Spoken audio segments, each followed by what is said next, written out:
Good morning, student. Now, in the continuous series of electrochemistry, we discuss about the corrosion. Previous day, we discussed about the different kind of the batteries. Hoping that all of you understand batteries, primary batteries, secondary batteries, and fuel cell, and especially hydrogen oxygen fuel cell. And the advantage of hydrogen oxygen fuel cell already discussed yesterday in previous video, and also advantage of fuel cell over the thermal power plants. These are the few topic which is important, which are generally asked in the examinations. So please all of you remember all times. Now in today's video we start with the topic corrosion. Already you are studying corrosion in class 10. Once again here corrosion in general way, the process of slow destructions of metallic surface by the action of air, moisture or chemical is known as corrosion. And especially corrosion in iron is known as rusting of iron. Rusting is a reddish brown layer deposited over the surface of iron, and it is hydrated ferric oxide.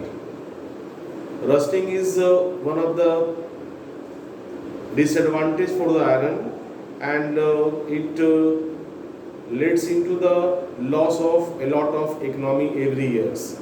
So corrosion must be prevented. Rusting must be prevented by the process like galvanization, the process of depositing zinc layer over the iron surface, or by regular painting, or by regular oiling or greasing, or by electroplating.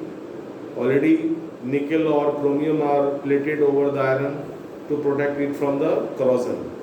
So corrosion or rusting in iron can be prevented by using this kind of the way which are discussed. Now once again, corrosion, it is basically an electrochemical process, and it is a redox process in which metal oxide or other salt of metals forms a coating on the metal surface. For example, in the case of iron, there are the two things are required for the rusting.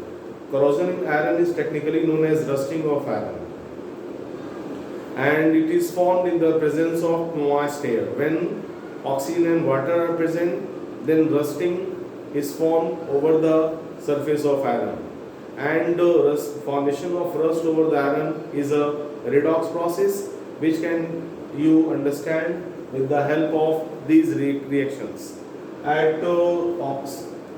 First of all, oxidation takes place at anode. In this, iron oxidized into ferrous iron, and reductions occurs at cathode, where oxygen takes hydrogen ions of moisture and gain 4 electrons to form water. And then overall reaction between these two is 2Fe solid plus O2 plus 4H plus aqueous plus 2Fe2 plus 2H2O liquid. Now atmospheric oxidation will occur when ferrous ion further oxidized by the atmospheric oxygen. 2Fe plus 2 aqueous plus 2H2O plus half O2 gas forms Fe2O3. And over the Fe2O3, a large number of water molecules are deposited and forms a rust. So once again, Fe2O3 attacked by the number of water molecules to form Fe2O3.XS2. This is the hydrated ferric oxide, and it is said to be rust, and it is a brown layer formed over the surface of iron, rust, and this process is known as rusting of iron. So rusting of iron is an electrochemical process or redox process in which the various kind of reactions will take place. Oxidation takes place, reduction takes place, and then further ferrous ions get oxidized by the atmospheric oxygen to form Fe2O3. And this Fe2O3 once again combines with the numbers of water molecules to form hydrated ferric oxide, which is a reddish brown layer or coated forms over the surface of iron, which is known as rust. And rusting can be prevented by the regular oiling, regular painting, regular greasing, or by the process like galvanization. Galvanization is the process of depositions of zinc over the surface of iron. All of you seen in market galvanized trunk are sold by the seller. All of you know. So these are the galvanized iron sheet, and which are non-rusted, and they are stored for the longer period. They doesn't corrode easily. So galvanization is a technique by which we can prevent rusting in iron.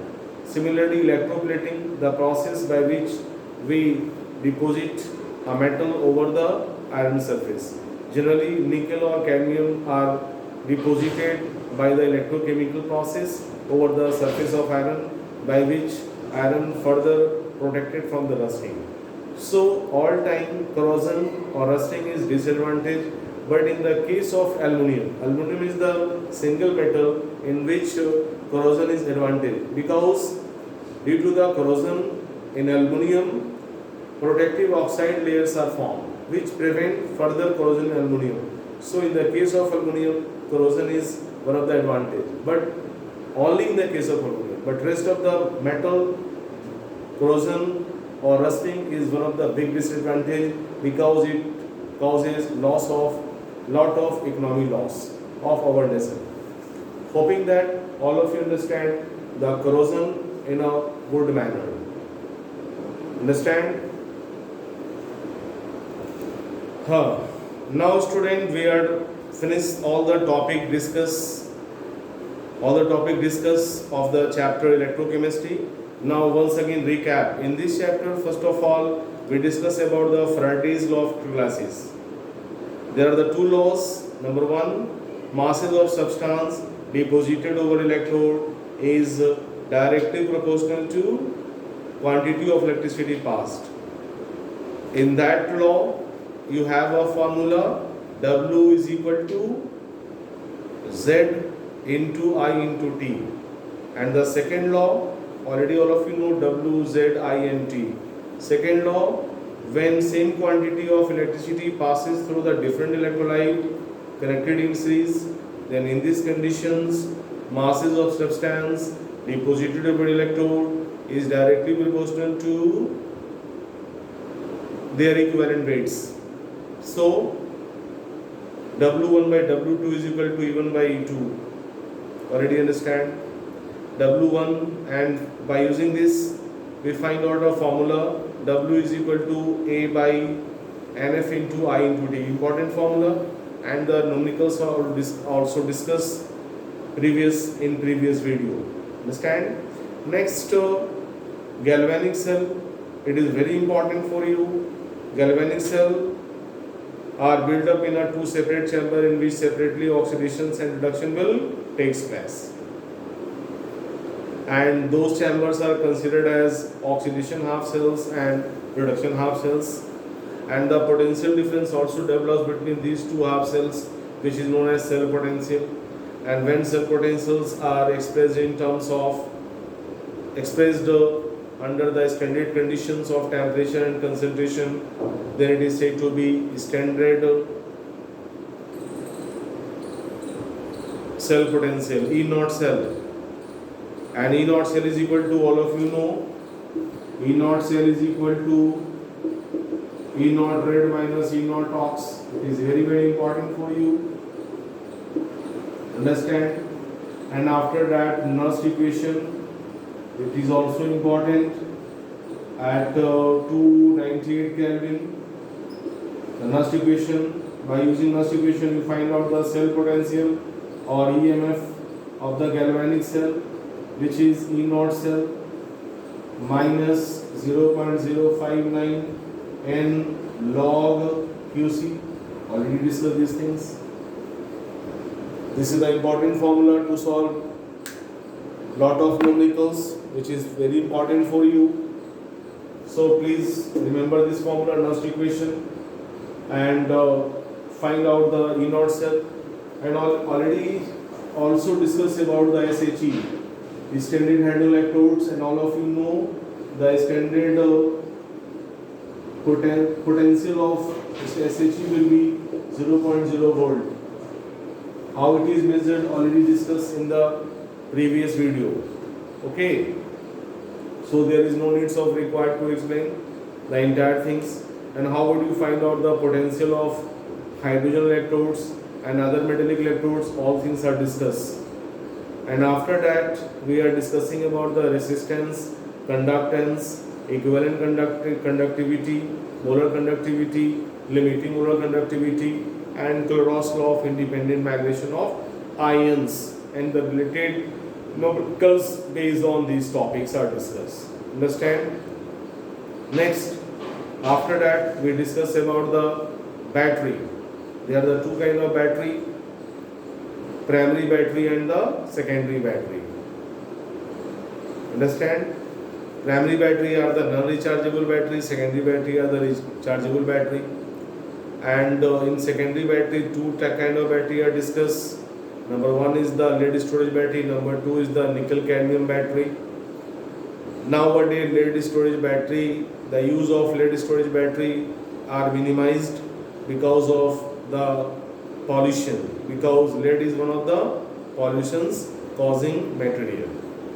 And in primary battery, two kind of battery are discussed. Number one, dry cell, which are widely used in our daily life. They are used in watches, wall clocks, calculators, remote, etc. And mercury cell, it is suitable for the low current devices, and the potential of mercury cell is 1.35 volt, and the potential of dry cell is 1.5 volt. And all of you please remember the equation occurs at anode and cathode in dry cell, mercury cell, lead storage battery, and nickel cadmium battery. And after that we are discussing about the fuel cell. All of you know the galvanic cell, which are designed to convert heat energy produced by the combustion of methane, hydrogen, etc. directly into electrical energy is known as galvanic cell. Is known as fuel cell. And the well-known example of fuel cell is hydrogen oxygen fuel cell. It was used in Apollo space program. Understand? And advantage of hydrogen oxygen fuel cell, already all of you understand. Advantage of fuel cell over the thermal power plants. And lastly, today we discuss about the corrosion. So my instructions to all of you: please solve all the NCERT question and all the question discussed in the online classes is important. So please be careful and practice all the time for your good consent. Thank you.